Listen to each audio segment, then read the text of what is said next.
Venez vous relooker chez Luminel. Salon de beauté Luminel vous présente le journal. Luminel, osez être la plus belle.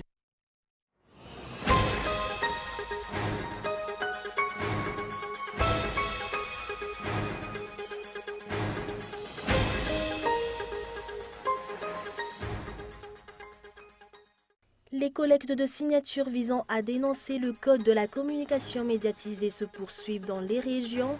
Samedi dernier, plus de 10 000 signatures ont été recueillies.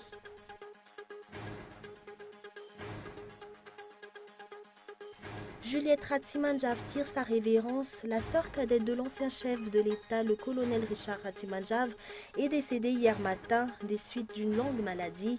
Rappelons que le 9 août dernier, Juliette Ratsimanjave avait été élevée au grade de commandeur de l'Ordre des Arts et des Lettres de Madagascar.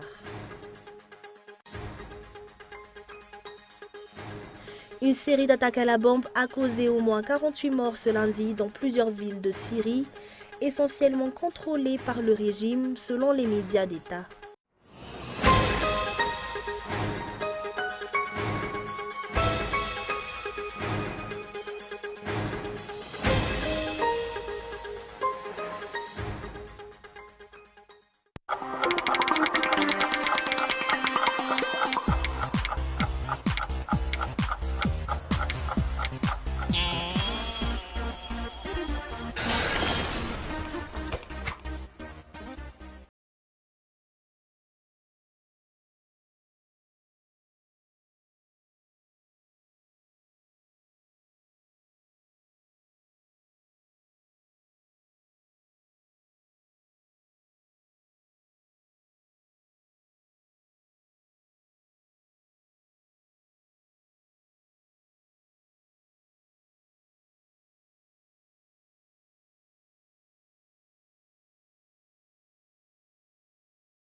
Luminel, osez être la plus belle.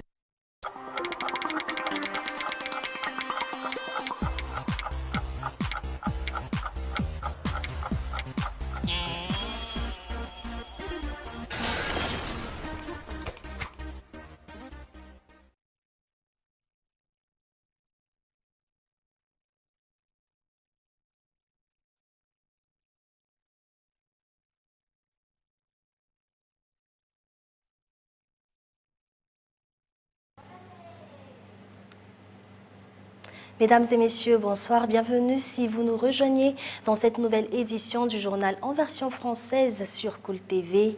À la une, les collectes de signatures visant à dénoncer le code de la communication médiatisée se poursuivent dans les régions. Samedi dernier, plus de 10 000 signatures ont été recueillies. Reportage. Le mouvement pour la liberté d'expression poursuit les collectes de signatures visant à dénoncer le code de la communication médiatisée. Samedi dernier, des citoyens venant d'autres régions comme Tirouane Mandid sont venus grossir les rangs des signataires. Plus de 10 000 signatures avaient été récoltées, mais le mouvement, bien que satisfait des résultats obtenus, ne s'arrêtera pas en si bon chemin pour obtenir la réécriture du code de la communication. Ainsi, les initiateurs de la pétition contre le code de la répression ont décidé d'étendre la collecte de signatures dans les régions. Nous étions surpris du nombre des Malgaches qui ont signé, qui ont fait la pétition pour demander la réécriture du code de la communication. Durant ce samedi, du jour de samedi, on a eu 10 000 signatures et plus même. Donc à partir de cette semaine, on va organiser une pétition dans les réseaux sociaux comme Facebook et dans les quartiers aussi pour les Tananarivains qui n'ont pas pu joindre Talararias ce samedi. Et pour les Malgaches dans les provinces, il y aura aussi un point pour collecter les signatures. Donc pour le moment, on a atteint l'objectif qu'on a fixé et dire au pouvoir que les Malgaches, les citoyens ne sont pas du même avis du pouvoir par rapport au code de la communication. Cette collecte de signatures figure parmi les actions entreprises par le Mouvement pour la liberté d'expression afin de contraindre l'exécutif et le Parlement à réviser le texte portant Code de la communication. Des séries de réunions sont prévues pour peaufiner les stratégies à mettre en place. Les journalistes et les partisans du Mouvement pour la liberté d'expression réclament que le Code fasse l'objet de nouvelles consultations et que toutes les remarques et les directives émises lors de l'élaboration du précédent Code soient prises en compte. Notons que jusqu'à maintenant, le chef de l'État n'a pas encore procédé à la promulgation de la nouvelle loi sur la communication. Va-t-il finalement renoncer à la promulgation de cette loi liberticide? C'est ce que de nombreux Malgaches souhaitent. Les réactions fusent après l'adoption par le Parlement du Code de la communication médiatisée. Afin de recueillir l'avis des citoyens sur ce code, l'agence Capsule, en collaboration avec Cool TV et Cool FM, a mené une enquête auprès d'un échantillon de 400 personnes âgées de 18 ans et plus le 30 août et le 1er septembre dernier. La restriction de la liberté d'expression vous affecte-t-elle ou pas? Telle est la question qui leur a été posée. 18% des personnes enquêtées ont affirmé que cela ne les affecte pas, étant donné que les dirigeants doivent être valorisés. 63% en revanche n'acceptent pas que la liberté d'expression soit limitée, car les réalités doivent être rapportées aux dirigeants. Pour les 19% restants, la restriction de la liberté d'expression ne leur fait ni chaud ni froid, étant donné que les dirigeants continuent de faire la sourde oreille. Selon la journaliste Nzaka Njianavunisu, ces statistiques démontrent bien que de nombreux citoyens refusent le muselage de la liberté d'expression perpétré par les tenants du pouvoir. D'après ce journaliste, les citoyens ne doivent pas se désintéresser d'un fait aussi important pour la vie de la nation. Et sur un autre sujet, les habitants de Somaman haussant le temps, non seulement l'exploitation aurifère crée la discorde entre les habitants, mais elle favorise également l'insécurité dans cette localité. Une attaque de bandits est par exemple survenue il y a quelques jours. Unnasen. L'insécurité gagne du terrain à Somaman. Il y a quelques jours, des bandits armés ont attaqué cette commune. Bilan, des blessés et plusieurs biens pillés. Les bandits ont en outre mis la main sur une somme d'1 million d'ariari. Depuis l'arrivée des Chinois dans la commune de Somaman, les attaques de bandits se succèdent. Armés, ils font irruption dans les maisons la nuit et tirent sur leurs occupants. La population est terrorisée. Outre l'insécurité, la population dénonce la ruse des Chinois qui leur font signer des papiers en langue étrangère. Lors de l'éclipse, par exemple, ils nous ont distribué gratuitement des lunettes spéciales. La distribution a été effectuée au niveau de la commune. Tous ceux qui ont pris les lunettes ont été contraints de signer des papiers dont nous ne savons pas le contenu. Ils veulent certainement nous piéger pour qu'on accepte l'exploitation. Les habitants de Somaman dénoncent par ailleurs la diffusion de rumeurs et des fausses nouvelles. Des rumeurs selon lesquelles nous allons envoyer des mercenaires attaquer les Chinois circulent actuellement. Les habitants de Somaman ne feront jamais cela. Ce sont des gens pacifiques et sages.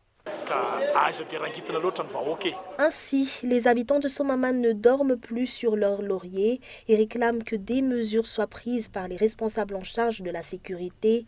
Ils continuent par ailleurs d'exiger le départ des exploitants chinois.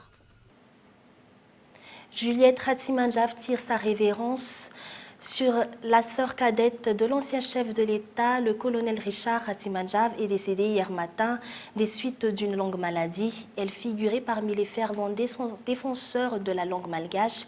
Elle a déjà occupé le poste de responsable culturel de la ville de Tananarive, de conservatrice de la Bibliothèque nationale malgache et avant sa mort, elle était directrice de l'Office national des langues au sein de l'Académie malgache et également responsable du Centre des langues au Ta'alarariasan. Rappelons que le 9 août dernier, Juliette Ratsimanjaf avait été élevée au grade de commandeur de l'Ordre des Arts et des Lettres de Madagascar. Toute l'équipe de Cool TV et Cool FM présente ses sincères condoléances à toute la famille de Juliette Ratsimanjaf. Mais également dans l'actualité, les délestages constituent une preuve incontestable justifiant l'incapacité des dirigeants à satisfaire les attentes de la population. Non seulement les délestages perdurent, mais ils sont de plus en plus fréquents. Les abonnés sont excédés, ils ne supportent plus ces coupures fréquentes alors que la facture ne cesse d'augmenter. Madagascar dispose d'un potentiel hydroélectrique non négligeable, mais c'est la volonté qui manque, a affirmé un enseignant-chercheur. Reportage de Gaëtan Andjiatslav. Les délestages fréquents génèrent des problèmes de voisinage, des problèmes au sein de la famille et des altercations entre employés et employeurs. Les coupures de courant interviennent plusieurs fois dans la journée, pourtant la facture ne cesse d'augmenter alors que les recettes s'effritent. Ce soudeur subit de plein fouet les désagréments des délestages. Actuellement, il doit préparer la rentrée scolaire de ses enfants. Pourtant, ces derniers temps, ses gains journaliers ne suffisent plus à subvenir aux besoins de la famille. Nous recevons de nombreuses commandes. Pourtant, l'électricité est coupée pendant environ 1 heure de temps chaque jour. Nos recettes s'effritent. C'est vraiment pénible. Les délestages perdurent et de nombreux abonnés sont convaincus que les dirigeants ne manifestent pas de la volonté pour solutionner ce problème.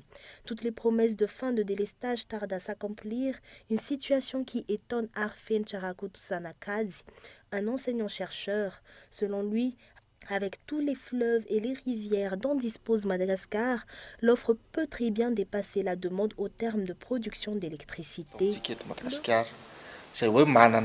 Madagascar a un potentiel hydroélectrique de 7800 MW. Du nord au sud, nous avons plusieurs chutes d'eau, des rivières et des fleuves. Actuellement, seul un peu moins de 200 MW est exploité. Le recours aux énergies renouvelables constitue une solution pérenne pour les délestages dans la Grande Île. Malgré les promesses faites par le chef de l'État, la Djirama s'accroche farouchement aux centrales thermiques qui avantagent pourtant des investisseurs étrangers. À cause de ce problème de délestage, les critiques à l'endroit du chef de l'État fusent, ce dernier ayant promis de solutionner ce problème en seulement 3 mois. Ma priorité, c'est de résoudre le délestage dans tout Madagascar. Si je suis élu, je solutionnerai ce problème en 3 ou 6 mois au plus tard. En raison des multiples promesses non tenues, de nombreux Malgaches ne font plus confiance au régime actuel et c'est pour cette raison que de nombreuses voix se lèvent pour dénoncer l'incapacité des dirigeants à satisfaire les attentes du peuple. Et sur le plan international, une série d'attaques à la bombe a causé au moins 48 morts ce lundi dans plusieurs villes de Syrie, essentiellement contrôlées par le régime du Damas, selon les médias d'État. France 24. Voilà ce qu'il reste de l'imposant bâtiment après l'explosion meurtrière causée par une voiture piégée survenue dans une rue de Homs, en périphérie de la capitale. Un secteur contrôlé par les forces du régime de Damas.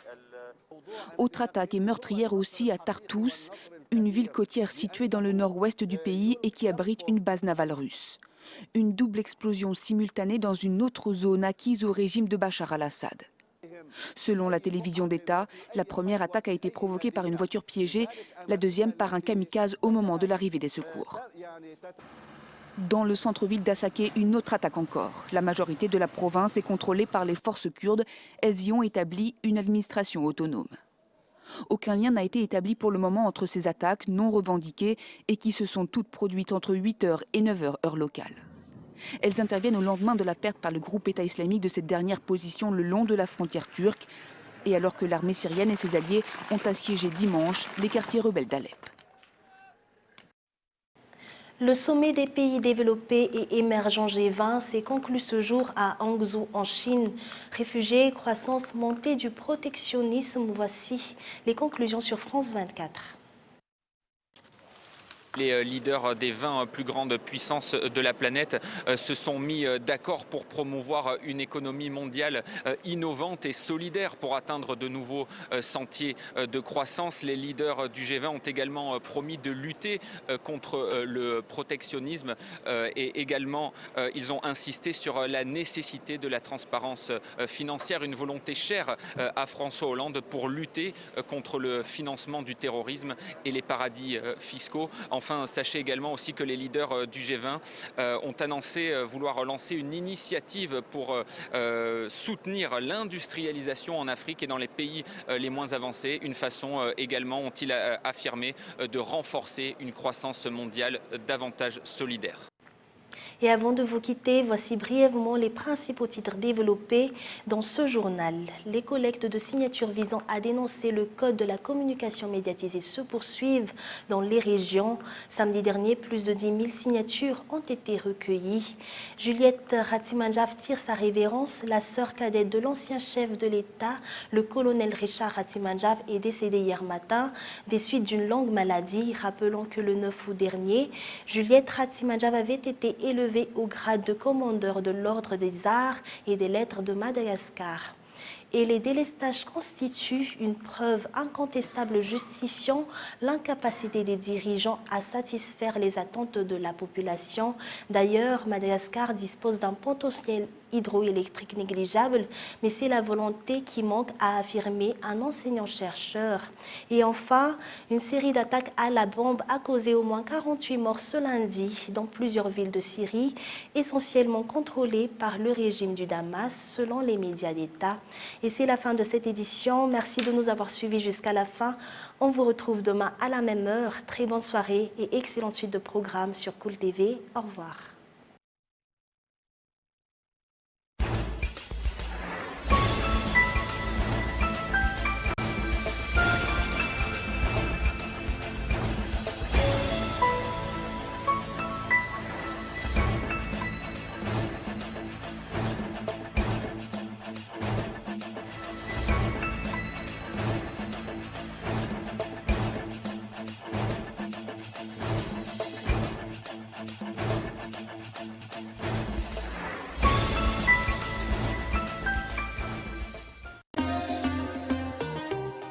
Venez vous relooker chez Luminel. Le journal vous a été présenté par Salon de beauté Luminel. Luminel, osez être la plus belle.